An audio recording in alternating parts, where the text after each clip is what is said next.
نہیں تھے۔ قرآن کہتا ہے یعرفونہ کما یعرفون ابناءہم، وہ اللہ کے نبی کو اس طرح جانتے ہیں جیسے باپ اپنے بیٹے کو جانتا ہے۔ جانتے تھے مگر مانتے نہیں تھے۔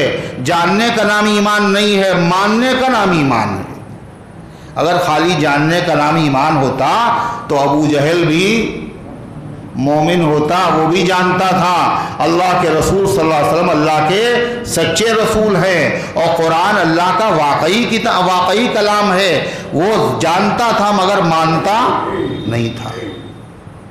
یہ سب خون کے پیاسے تھے، ہجرت کی رات میں تلواریں لیے وہ کھڑے ہوئے تھے شہید کرنے کے لیے، مگر ان سب کی امانتیں کہاں تھیں؟ بولو کس کے پاس تھی؟ حضور صلی اللہ علیہ وسلم کے پاس۔ خون کے پیاسے مگر جانتے مکے میں امین آپ ہیں، صادق آپ ہیں۔ جانتے تھے مگر حقیقت میں مانتے نہیں تھے۔ تو فرمایا الذین یؤمنون بالغیب، متقیوں کی پہچان یہ ہے جو مان لیتے ہیں، یقین کر لیتے ہیں بغیر دیکھے ہوئے۔ غیب کہتے ہیں ایسی چیز کو جس کا پتہ نہ آنکھوں سے دیکھ کے چلے، نہ کان سے سن کے چلے، نہ دماغ وہاں تک پہنچ سکے، نہ ہاتھ سے چھو کے چلے، وہ غیب ہے۔ غیب کی باتوں کو مانتے ہیں، ایک صفت متقیوں کی۔ دوسری صفت وَيُقِيمُونَ الصَّلَاةَ، اور وہ نماز کو قائم کرتے ہیں۔ قائم کرنا کسی چیز کو سیدھا کر دینا۔ نماز قائم کرنے کا مطلب نماز پڑھتے نہیں، کہا نماز قائم کرتے۔ نماز قائم کرنے کا مطلب نماز وقت پر پڑھنا، ہمیشہ فجر ظہر میں پڑھنا، یہ نماز قائم کرنا نہیں۔ وقت پر پڑھنا، پابندی سے پڑھنا، اس جمعے کو پڑھی پھر اگلے جمعے کو پڑھیں گے، یہ نماز قائم کرنا تھوڑی۔ پابندی سے پڑھنا، وقت پر پڑھنا، کیسے پڑھنا؟ جماعت کے ساتھ پڑھنا۔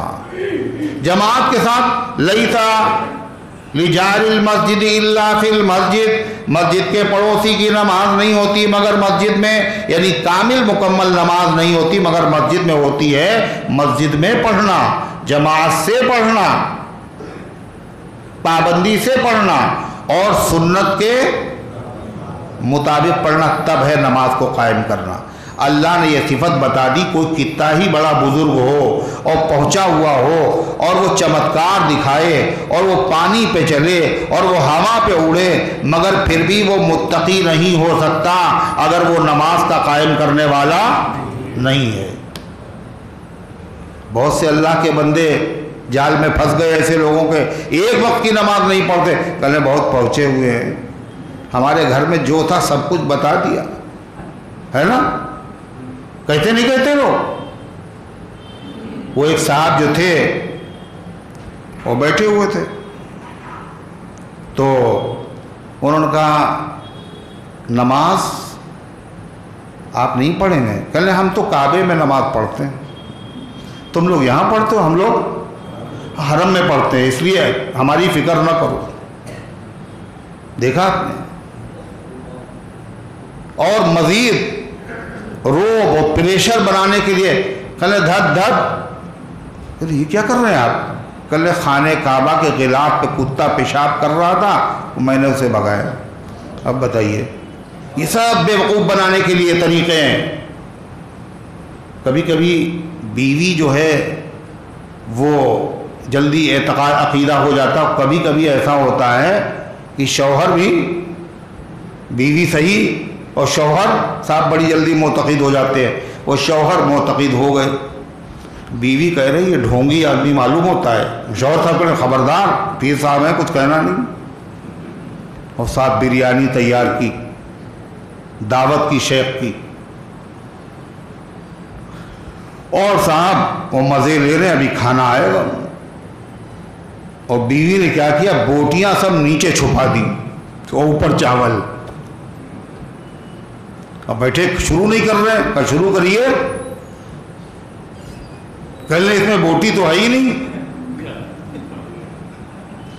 تو بیوی نے کہا دیکھا تم نے، ان کو خانہ کعبہ کا اس کے غلاف پہ کتا پیشاب وہ دکھ رہا ہے، چاول کے نیچے بوٹیاں چھپی وہ نہیں دکھی، اس نے دھکے دے کے گھر سے نکال دیا۔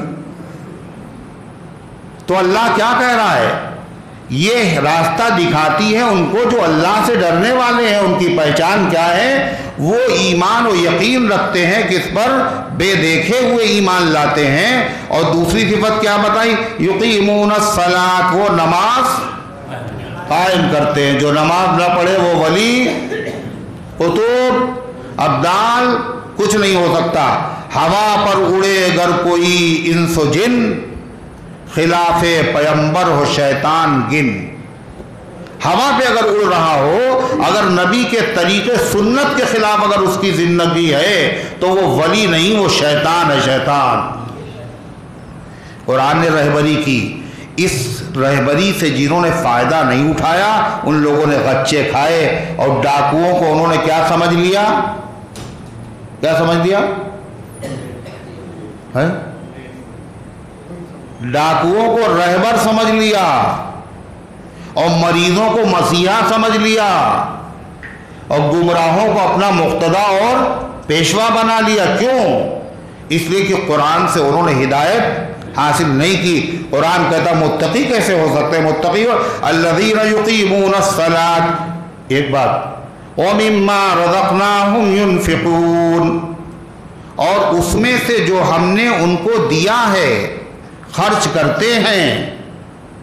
زکوٰۃ نہیں مراد ہے خالی، بلکہ اللہ کے راستے میں، نیک کاموں میں، گھر والوں کی خدمت میں، ماں باپ کے اوپر، اپنی اولاد کے اوپر جن کے حقوق وابستہ ہیں ان سب کے اوپر جو خرچ کرتے ہیں وہ متقی ہیں۔ پتہ چلا خود تو کھاتے ہیں مگر ابا ترس رہے ہیں، اماں کی کوئی فکر نہیں ہے، یہ متقی کہاں سے؟ یہ حق مار رہا ہے۔ بیوی بچے سسک رہے ہیں، بلک رہے ہیں، ہم نے اسی کو تقویٰ سمجھا، ہم نکل گئے اللہ کے راستے میں اور گھر میں فاقے ہو رہے ہیں۔ ڈاکٹر کی فیس نہیں ہے، لے جانے والا کوئی نہیں ہے۔ کیا اللہ نے یہی کہا ہے؟ کیا اللہ کے نبی نے یہی کہا ہے؟ کیا صحابہ کرام کے، کیا اللہ کے نبی نے یہی سمجھایا ہے؟ ایک صحابی آئے، حضور ہم چلیں گے جہاد، تمہارے ماں باپ زندہ ہیں؟ ہاں اللہ کے رسول ہیں۔ اور ان کا کیا حال؟ کہا وہ تو رو رہے تھے جب ہم آ رہے تھے، آپ نے فرمایا واپس جاؤ، انہی کی خدمت کرو، یہی تمہارا جہاد، یہی تمہارا جہاد۔ اللہ کے نبی تو یہ تعلیم دے رہے ہیں اور ہم اس کے خلاف تعلیم دے رہے ہیں۔ ان کا توکل زیادہ بڑا تھا، یہ تمہارا توکل زیادہ بڑا ہے۔ حضرت فاروق اعظم رضی اللہ تعالیٰ عنہ، غزوہ تبوک کا موقع تھا اور ڈھیر سا مال ان کے پاس تھا۔ کہنے آج ابو بکر صدیق سے ہم آگے نکل جائیں گے، ان کے پاس کم ہے، میرے پاس زیادہ ہے۔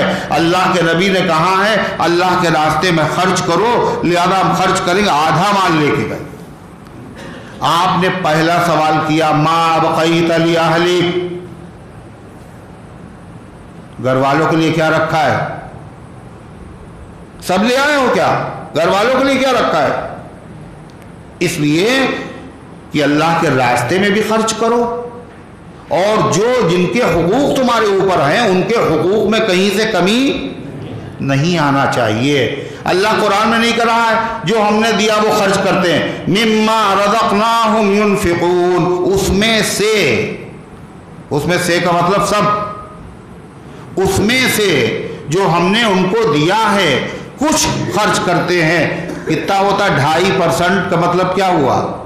97.5 خود رکھو اور 2.5 یہی تو زکوٰۃ ہے، 2.5 خرچ کرو، تو 2.5 کیا ہوا؟ زیادہ ہوا کم ہوا؟ خدا کا دیا ہوا تو سب ہے، کہا مگر اس میں سے کچھ خرچ کرتے ہیں۔ کیا انداز ہے اللہ تعالیٰ کے کہنے کا؟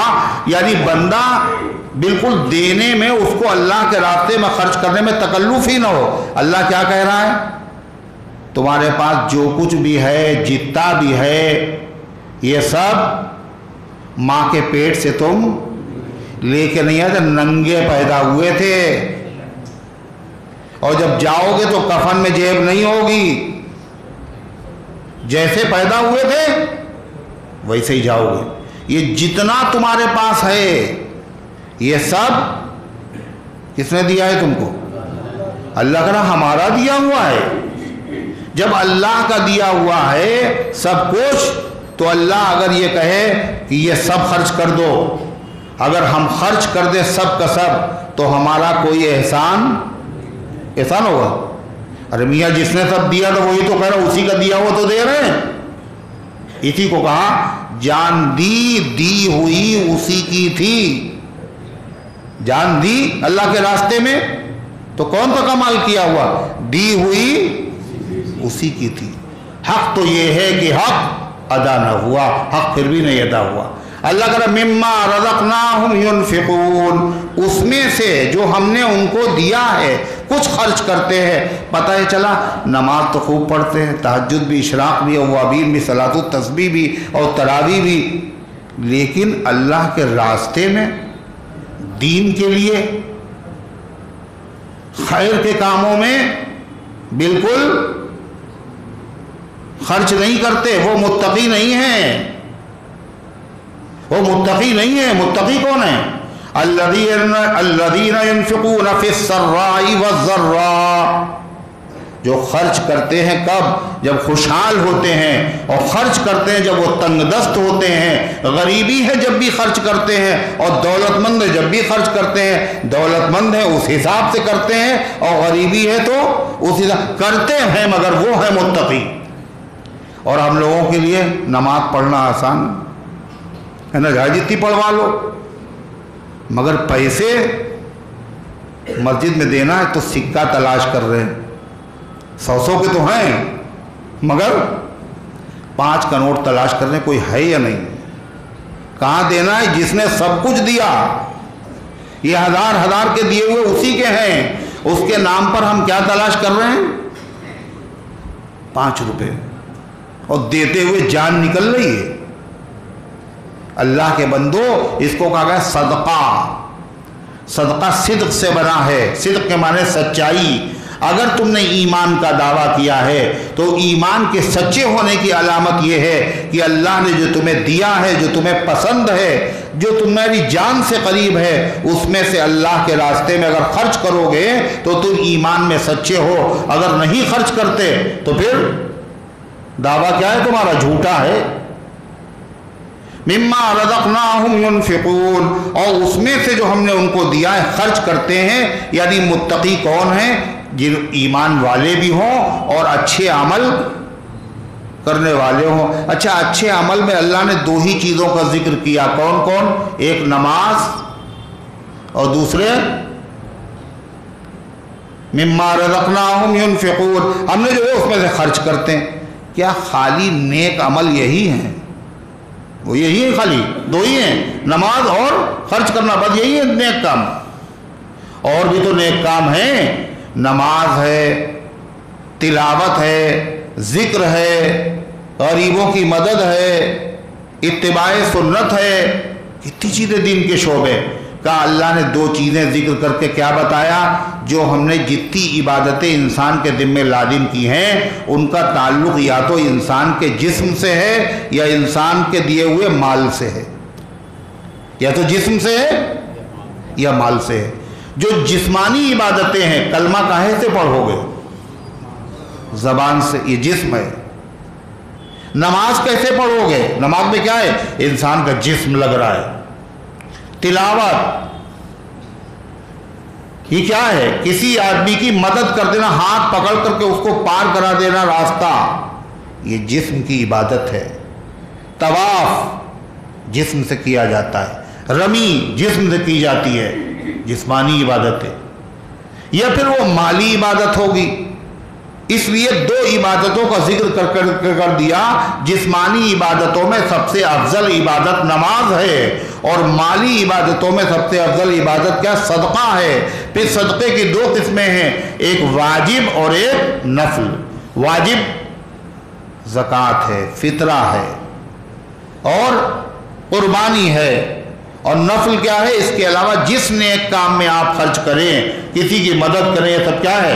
نفلی صدقہ ہے۔ مما رزقناہم ینفقون، اتنی بات ہو گئی متقی ہونے کے لیے؟ کہا نہیں، والذین یؤمنون بما انزل الیک وما انزل من قبلک، اور متقی وہ لوگ ہیں جو ایمان رکھتے ہیں اس کتاب پر جو اتاری گئی آپ کی طرف۔ کس کی طرف؟ آپ کی طرف، یعنی اللہ کے رسول صلی اللہ علیہ وسلم پر جو کتاب اتاری گئی، جو اس پر ایمان رکھتے ہیں۔ آپ پر کون سی کتاب اتاری گئی؟ قرآن۔ بس وہی مومن ہے؟ کہا نہیں، جو ایمان رکھتے اس کتاب پر جو اتاری گئی آپ کی طرف، وما انزل من قبلک، اور ان کتابوں پر بھی ایمان رکھتے ہیں جو اتاری جا چکی آپ سے پہلے۔ آپ سے کون کون سی کتابیں؟ توریت، زبور، انجیل، صحف ابراہیم، صحف موسیٰ، آسمانی صحیفے، بڑی بڑی کتابیں، ان پر بھی ایمان رکھتے۔ ایمان رکھنے کا مطلب سمجھے؟ دل سے سچا سمجھنا، یہ ایمان ہے، عمل نہیں ہے۔ یہ ان کتابوں پر ایمان فرض ہے، ان پر عمل جائز نہیں ہے۔ تمام آسمانی کتابوں پر ہر مسلمان کے لیے یقین رکھنا، سچا سمجھنا، وہ بھی اللہ کی کتابیں تھیں، اللہ نے نازل کی تھیں، وہ بالکل صحیح تھیں۔ آج ان میں لوگوں نے گھوٹالے اور گڑبڑی کر دی۔ ایمان رکھنا ضروری ہے، مگر ان پر عمل وہ منسوخ ہو چکی۔ عمل کس پر ہوگا؟ قرآن پر ہوگا۔ عبداللہ ابن مسعود فرماتے ہیں کہ دو طبقوں کا اس میں ذکر ہے۔ متقی دو طرح کے لوگ تھے جب قرآن نازل ہوا۔ کون؟ ایک وہ جو مکے میں رہتے تھے اور وہ مشرک تھے، کفر میں مبتلا تھے، اللہ کے نبی نے دعوت ان کو دی، انہوں نے ایمان قبول کر لیا۔ ان کا ذکر پہلی آیتوں میں ہے، جو بن دیکھے ایمان لاتے ہیں، نماز قائم کرتے ہیں اور جو دیا اس میں سے خرچ کرتے۔ دوسرے متقی وہ لوگ تھے جو دوسری آسمانی کتابوں کو مانتے تھے۔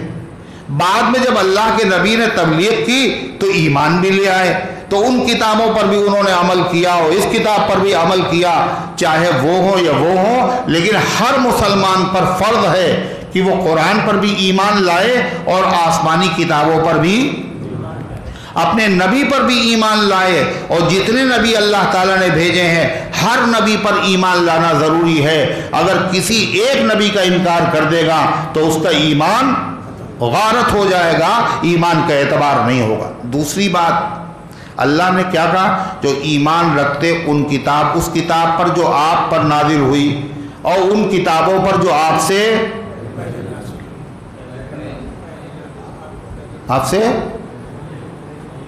پہلے نازل ہوئی۔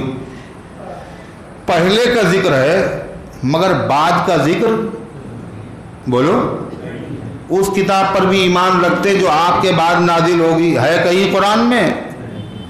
بولو، پہلے کا ذکر ہے ان نبیوں پر جو آپ سے پہلے آئے، ان کتابوں پر جو آپ سے پہلے نازل ہوئی۔ لیکن اگر آپ کے بعد کوئی نبی آنے والا ہوتا تو قرآن میں یہ بھی ہوتا اس نبی پر ایمان لاؤ جو بعد میں آنے والا آپ کے بعد ہے، اس کتاب کو بھی ماننا ضروری جو آپ کے بعد نازل ہونے والی ہے۔ اللہ نے قرآن کی آیت میں بتایا اللہ کے پیغمبر آخری نبی ہیں، آپ کے بعد کوئی نبی آنے والا نہیں ہے، اور قرآن آخری کتاب ہے، اس کے بعد کوئی کتاب نہیں ہے۔ اور جو کہے ہم بھی نبی ہیں اللہ کے نبی کے بعد، وہ کیا ہے؟ وہ کذاب ہے، وہ جھوٹا نبی ہے۔ اور آپ صلی اللہ علیہ وسلم نے فرمایا میرے بعد 30 جھوٹے کذاب دجال پیدا ہوں گے۔ کتنے؟ 30۔ کلہم یزعم انہ نبی، ان میں سے ہر ایک دعویٰ کرے گا میں نبی ہوں، مجھے بھی نبی مانو۔ کیا ہوگا بھائی؟ وہ دیکھیے کیا ہوگا، کتنے پیدا ہوں گے؟ 30۔ کیا دعویٰ کریں گے وہ؟ ان میں سے ہر ایک دعویٰ کرے گا میں نبی ہوں۔ آپ نے فرمایا انا خاتم النبیین ولا نبی بعدی، میں آخری نبی ہوں، میرے بعد کوئی نبی آنے والا نہیں ہے، سب جھوٹے اور سب کذاب ہیں۔ حضرت صدیق اکبر کے زمانے میں، خود نبی پاک صلی اللہ علیہ وسلم کے زمانے میں ایک شخص نے نبوت کا دعویٰ کیا، مسیلمہ کذاب۔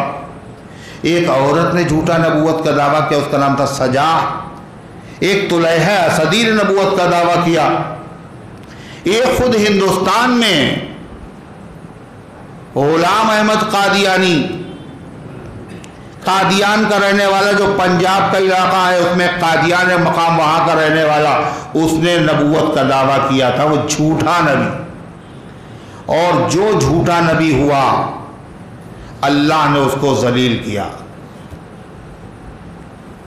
اس کو سارے لوگوں میں اللہ نے ذلیل کر دیا کئی طرح سے، تو شکل کے اعتبار سے، جسم کے اعتبار سے، عادت کے اعتبار سے، طور طریقے کے اعتبار سے، ہر اعتبار سے آدمی جانچ سکتا ہے یہ نبی نہیں ہے۔ وہ غلام احمد قادیانی جو تھا اس نے کئی کلاس پڑھے تو وہ فیل بھی ہو گیا۔ کیا کوئی نبی ایسا بھی ہوتا ہے جو فیل ہو جائے؟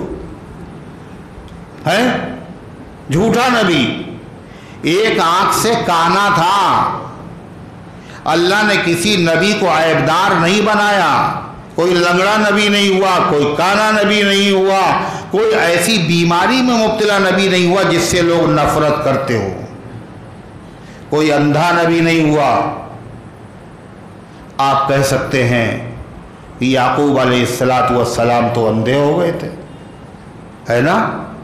کہا جب نبی بنایا تو اندھے نہیں تھے، یوسف علیہ السلام کی فرقت میں ان کی آنکھوں کی روشنی ختم ہو گئی، مگر ہمیشہ کے لیے ختم نہیں ہوئی، دوبارہ جب کرتا ڈالا گیا تو پھر سے آنکھیں فرتد بصیرہ، پھر سے روشنی پیدا ہو گئی۔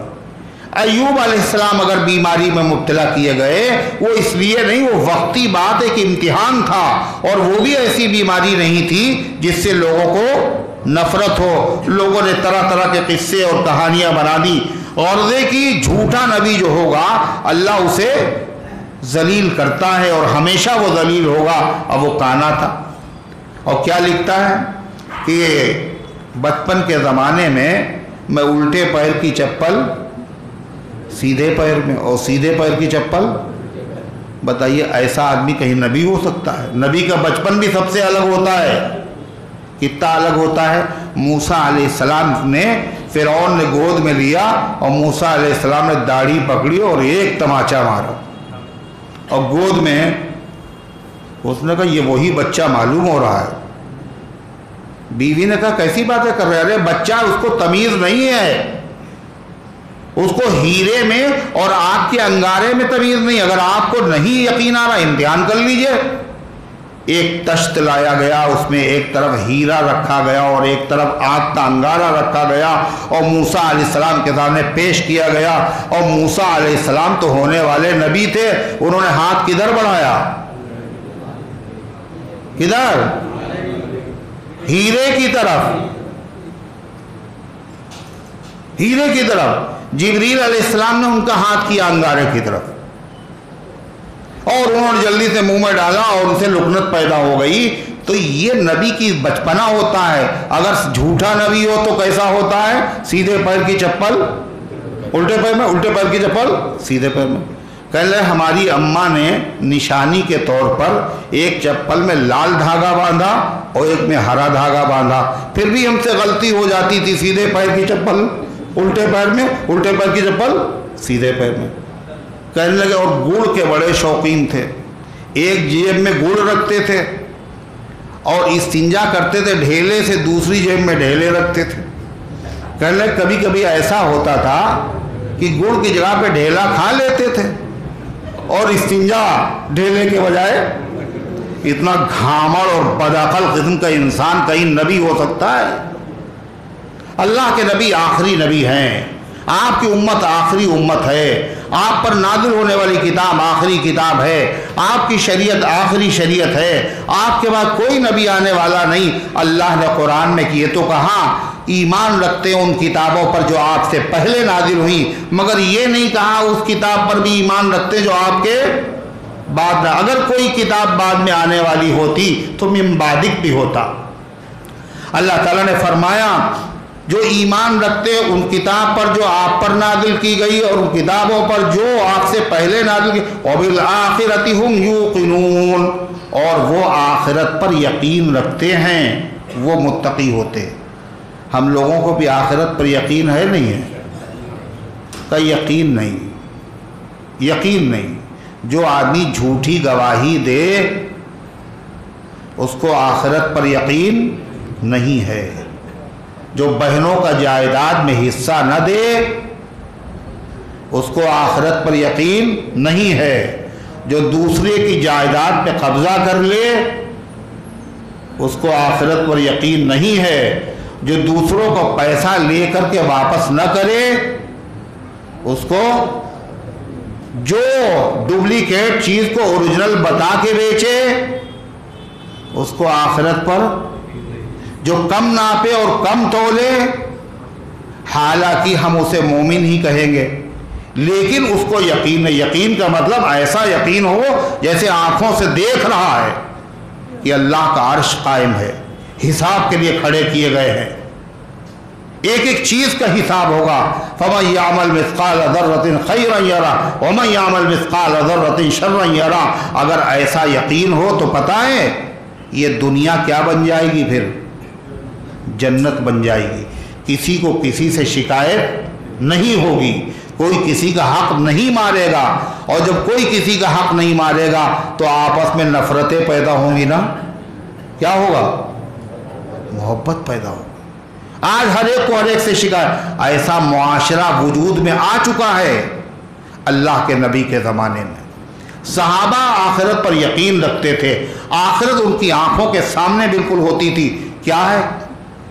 حضرت زبیر رضی اللہ عنہ کا انتقال ہوا، حضور صلی اللہ علیہ وسلم کے پھوپھی زاد بھائی، تو ان کے بیٹے عبداللہ ابن زبیر نے حضرت جعفر سے کہا، عبداللہ ابن جعفر سے، کہ میرے والد کا پیسہ آپ کے اوپر باقی ہے۔ تو عبداللہ ابن جعفر نے کیا کہا؟ لے لینا، اتنے 1000 روپیہ میرے ابا مر گئے مگر تمہارے اوپر قرضہ ہے، کوئی مسئلہ نہیں، لے لینا۔ دوسرے دن آئے، کل غلطی ہو گئی، غلطی ہو گئی، میرے باپ کا آپ کے اوپر نہیں، آپ کا پیسہ میرے باپ کے اوپر باقی ہے۔ تو انہوں نے کیا کہا؟ تو کوئی بات نہیں، دے دینا۔ کہا آپ کے اوپر ہے؟ کہا لے لینا۔ کہا نہیں، آپ کا ان کے اوپر باقی ہے؟ کہا دے دینا۔ کہا ہم نے معاف کیا۔ کہا باقی ہے؟ کہا ہم نے معاف کیا۔ کہا ہم تو دیں گے، کہ بھئی دینا ہے تو پھر دے دیجیے گا۔ یہ زمانہ ہے۔ اللہ کے نبی کہہ رہے ہیں یہ جنازہ آیا، اس کے اوپر کسی کا پیسہ باقی ہے؟ انہوں نے کہا ہاں باقی۔ اپنے ساتھی کی نماز پڑھ لو، ہم نماز نہیں پڑھائیں گے۔ ایک صحابی کہے حضور اس پہ جو پیسہ باقی ہم دے دیں گے، آپ نماز پڑھا دیجیے، ہم دے دیں گے، آپ نماز پڑھا دیجیے۔ یہ آخرت۔ لنگڑے لوگ، لولے لوگ، اندھے لوگ دعوت میں نہیں جاتے تھے۔ صحابہ میں ایسے بھی تھے، کیوں نہیں جاتے تھے؟ کہا ہم زیادہ جگہ لیں گے، لوگوں کو تکلیف ہوگی، ہم نہیں جائیں گے دعوت۔ صحت مند لوگ ان کے ساتھ کھانا نہیں کھا رہے، کیوں؟ یہ بیچارہ لنگڑا ہے، یہ ٹھیک سے کھا نہیں پائے گا، یہ نابینا ہے، اس کو سب دکھائی نہیں دے گا، ہم زیادہ کھا جائیں گے، یہ کم کھائے گا، اس کا حق مر جائے گا۔ یہ معاشرہ کیسے پیدا ہوا؟ وَبِالْآخِرَةِ هُمْ يُوقِنُونَ، وہ آخرت پر یقین رکھتے تھے۔ اللہ فرماتا جس کے اندر یہ صفات پائی جائیں وہی متقی ہیں، اور قرآن انہی کے لیے ہدایت کا ذریعہ ہے۔ اللہ نے آگے کیا فیصلہ سنایا؟ أُولَٰئِكَ عَلَىٰ هُدًى مِّن رَّبِّهِمْ، یہی وہ لوگ ہیں جو ہدایت پر ہیں اپنے رب کے اعتبار سے۔ تم نے کیا کہا تھا سورہ فاتحہ میں دعا مانگی تھی؟ اهدنا الصراط المستقیم، اے اللہ ہمیں سیدھا راستہ دکھا دیجئے۔ اللہ فرماتا ہم تمہیں بتائیں سیدھا راستہ کون سا ہے؟ جن کے اندر جو غیب پر ایمان رکھتے ہوں، نماز قائم کرتے ہوں، ہمارے دیے ہوئے میں سے خرچ کرتے ہوں، آخرت پر یقین رکھتے ہوں، آسمانی کتابوں پر یقین، قرآن پر یقین یہی ہے ہدایت یافتہ لوگ۔ اولئک علی ھدی من ربہم واولئک ھم المفلحون، اور یہی لوگ کامیاب ہے۔ اللہ تعالیٰ نے بتایا جو اس راستے پر چلے ہیں وہ ہدایت پا چکے، جو اس راستے پر چلے وہ کامیاب ہو چکے، لہذا اگر تمہیں صراط مستقیم چاہیے تو تم ان کے راستے پر چلو، راستے وہ مستند مانے گئے جن سے ہو کر تیرے دیوانے گئے۔ صحابہ کا راستہ کیسا ہے؟ مستند راستہ ہے، اللہ نے مہر لگا دی ہے، کہا ہے کہ اولئک علی ھدی من ربہم، یہ ہدایت یافتہ لوگ ہیں، یہ فلاح یاب لوگ ہیں، انہی کا راستہ حقیقت میں صراط مستقیم ہے۔ اللہ کے حبیب صلی اللہ علیہ وسلم صحابہ سے فرمایا، پہلے نبیوں کی امت 72 فرقوں میں بیٹھی، میری امت 73 فرقوں میں بیٹھے گی، ایک جنت میں جائے گا، باقی سب جہنم میں۔ صحابہ نے پوچھا جو جنت میں جائے وہی بتا دیجیے۔ آپ نے فرمایا ما انا علیہ واصحابی، جو میرے طریقے پر ہو، بس یہ نہیں کہا حضور نے جو میرے طریقے پر خالی ہو، جو میرے طریقے پر ہو اور میرے صحابہ کے طریقے پر ہو۔ کیوں کہا آپ نے؟ اس لیے جو نبی کا طریقہ ہے وہی صحابہ کا طریقہ ہے، جو صحابہ کا طریقہ ہے وہی نبی کا طریقہ ہے، یہی صراط مستقیم ہے۔ سورہ فاتحہ میں اسی کی دعا کی گئی تھی، کیا کہا؟ اہدنا الصراط المستقیم، اے صراط محمد و صاحبی، اے اللہ محمد صلی اللہ علیہ وسلم کا راستہ دکھا دیجئے، ان کے دونوں ساتھی ابو بکر و عمر کا راستہ دکھا دیجئے۔ تو اللہ تعالیٰ نے فرمایا اولئک علی ھدی من ربہم واولئک ھم المفلحون۔ قرآن نازل ہونے کے بعد کتاب ہدایت، دنیا 3 طبقوں میں بٹ گئی۔ ایک سچے اور پکے اس کی ہدایات کے ماننے والے، ان کو قرآن نے متقی کہا، مومن کہا، ہدایت یافتہ کہا، ان کا طریقہ ہے۔ دوسرے نہ ماننے والے، تو نہ ماننے والے 2 طرح کے، ایک کھلم کھلا نہیں مانتے اور ایک وہ تھے جو اپنے مفاد کی خاطر دھوکہ دینے کے لیے مسلمانوں سے کہتے تھے ہم مانتے ہیں اور دل میں کہتے تھے کہ نہیں مانتے۔ آگے ان کا تذکرہ آ رہا ہے۔ اللہ تبارک و تعالیٰ ان گزارشات کو قبول فرمائے، عمل کرنے کی توفیق عطا فرمائے۔